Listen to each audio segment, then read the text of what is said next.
करें योग रहे निरोग का नारा बुलंद करते हुए आज सामुदायिक स्वास्थ्य केंद्र चरपोखरी भोजपुर बिहार के इस दिव्य प्रांगण में और कैसे लोगों को योग के प्रति जागरूक किया जाता है और योग के बारे में कैसे लोगों को समझा बुझा करके उन्हें स्वस्थ रहने के जो अभियान है उसके साथ जोड़ा जाता है।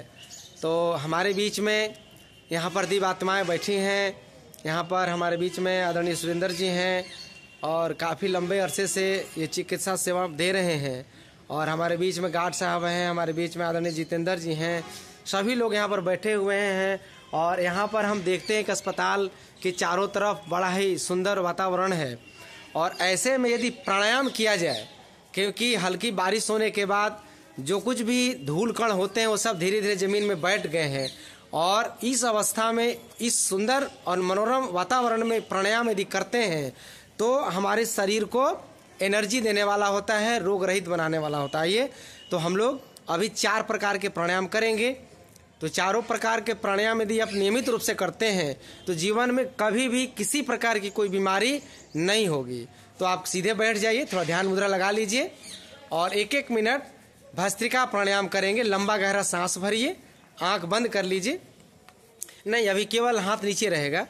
भस्त्रिका में आपको सीधे बैठ जाना है, आंख बंद कर लेना है और केवल दोनों नाक से सांस को भरेंगे और सांस को छोड़ेंगे। आप भी करेंगे, आंख बंद कर लीजिए और सांस को भरिए, छोड़िए। और मैं सांस के महत्व को भी थोड़ा बताना चाहता हूँ कि जब हम मर जाते हैं या हमारे प्राण निकल जाता है तब हमारे घर वालों को, हम तो चले ही जाते हैं, हमारे घर वालों को तब पता चलता है करे ये तो चले गए, लेकिन जब जीवन हमारे साथ रहती है तब तक हम प्राणों की आराधना नहीं कर पाते हैं। केवल भस्त्रिका प्राणायाम यदि आप 5 मिनट रोज करते हैं तो जीवन में कभी भी आपको श्वसन तंत्र संबंधी समस्या नहीं होगी और शरीर के जो अंदर रक्त होते हैं, ब्लड होता है, वो नेचुरल तरीके से शुद्ध होता रहेगा और जो अशुद्ध होने से जो बीमारियां होती हैं शरीर में वो बीमारियां कभी नहीं होगी। यानी दमा की बीमारी, सांस की बीमारी और जो शरीर में चर्म रोग होता है, सोराइसिस जैसे भयंकर बीमारियां होती हैं, वो सभी इससे ठीक हो जाते हैं। अब अगला अभ्यास करेंगे हम लोग कपालभाति। थोड़ा सा अभ्यास कर लेंगे, यानी सांस बाहर फेंकेंगे, पेट अंदर चला जाएगा। थोड़ा करके दिखाएंगे। बहुत सुंदर अभ्यास। सांस को केवल फेंकना है और पेट अंदर चला जाएगा। बहुत सुंदर, देखिए,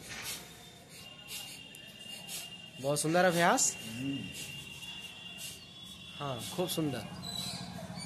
पीठ को थोड़ा हम सीधा रख लेंगे 90 डिग्री पर, पीछे सटाना नहीं है कुर्सी में। हाँ, यही तरीका है कि जीवन में कभी भी कहीं भी बैठे तो आपका पीठ 90 डिग्री पर हो। हाँ, नहीं तो बहुत सुंदर। कपालभाति। कपालभाति एक ऐसा प्राणायाम है जो हमारे शरीर को डिटॉक्स करता है और शरीर के सभी प्रकार की बीमारियों को दूर करता है। यानी शरीर के अंदर किसी प्रकार के टॉक्सिन है तो उसको बाहर निकाल रहा है। जैसे घर की सफाई करते हैं, कचरा बाहर निकलता है, तो शरीर के सारे कचरा को बाहर निकाल रहा है। जैसे छींकते हैं ना अचानक, तो ईश्वरीय शक्ति के द्वारा अनैच्छिक जो क्रिया है उसमें छींकना होता है।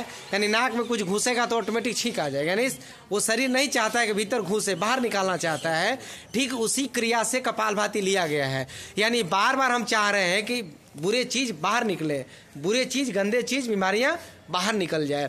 अब ऐसा अभ्यास करेंगे तो जीवन में कभी मोटापा नहीं होगा, आपको शुगर की बीमारी नहीं होगी, आपको लकवा नहीं मारेगा, आपको कैंसर नहीं होगा, किडनी नहीं खराब होगा। यदि आपको किडनी में पथरी हो गया हो तो सुबह से लेकर के रात तक 7-8 लीटर पानी पीजिए और कपालभाति ठोकिए, पेशाब के रास्ते से पथरी निकल के बाहर फेंका जाएगा। एक्सरसाइज कर देते हैं। अब यहाँ देखिए हमारे गार्ड साहब आ गए हैं और थोड़ा सा खड़े होकर कुछ एक्सरसाइज कर रहे हैं। बहुत सुंदर अभ्यास। 1 2 3, यानी प्राणायाम भी हो रहा है 5 और इधर कुछ वार्म अप के भी अभ्यास हो रहे हैं। 7 8 अप 9 10। यानी शारीरिक और मानसिक दोनों समस्याओं को दूर करेंगे। तब तक आप लोग थोड़ा अनुलोम विलोम करेंगे, मानसिक समस्या दूर होगी। यहाँ पर गार्ड साहब अभ्यास कर रहे हैं, शारीरिक समस्या दूर होगी। अगला एक्सरसाइज कम। बहुत सुंदर अभ्यास। तन और मन दोनों को स्वस्थ रखना है। अब बहन जी थोड़ा थोड़ा बता, आइए ना सामने आ जाइए थोड़ा। देखिए यहाँ देखिए हमारे बीच में बहन जी हैं और देखिए अनुलोम विलोम के बारे में जानती हैं, जागरूक। हाँ सांस लेके ऊपर से धीरे धीरे छोड़ेगा नाक से।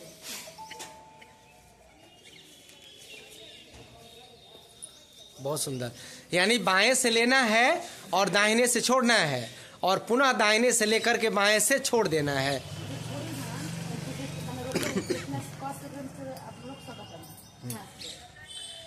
और इस क्रिया को यदि आप 5 से 10 मिनट करते हैं तो कभी भी आपको हाई ब्लड प्रेशर नहीं होगा, तनाव क्रोध नहीं होंगे, घर में लड़ाई झगड़ा नहीं होगा, प्रेम का वातावरण रहेगा। नहीं तो आजकल ना लड़ाई झगड़ा हो रहा है और बहुत सारी समस्याएं लड़ाई से तनाव से हो रही हैं। लगभग रिसर्च कहता है कि अभी दुनिया में जितनी बीमारियां हो रही हैं सब उसका मुख्य कारण तनाव है, चिंता है, डिप्रेशन है। अगला अभ्यास करेंगे हम लोग भ्रामरी प्राणायाम। दोनों अंगूठा कान में डाल लेंगे और तर्जनी को ललाट पे रख लेंगे, दिखा देंगे थोड़ा सा, देखिए बहुत अच्छा। और नाक से सांस भरेंगे और ओठ सटा लेंगे और भौरा जैसा बोलना है। आंख बंद कर लीजिए। यह है भ्रामरी प्राणायाम। भ्रामरी प्राणायाम करिएगा तो दिमाग के अंदर जो कुछ भी विसंगतियां हो रही हैं वो सब विसंगतियां दूर होती हैं और हमारा दिमाग अच्छा से काम करने लगता है। क्योंकि उम्र अधिक होने पर शरीर और दिमाग सब काम करना धीरे धीरे कम होने लगता है, शिथिल होने लगते हैं। तो आइए हम इन चारों प्रकार के प्राणायाम करके भस्त्रिका, कपालभाति, अनुलोम विलोम और भ्रामरी का अभ्यास करके हम शरीर को स्वस्थ बना सकते हैं। यदि ऐसा अभ्यास करेंगे आप कम से कम 1 घंटा यदि आप समय देते हैं प्रतिदिन तो आपको कभी भी दवाई लेने की आवश्यकता नहीं होगी। इतना जबरदस्त ये अभ्यास होता है।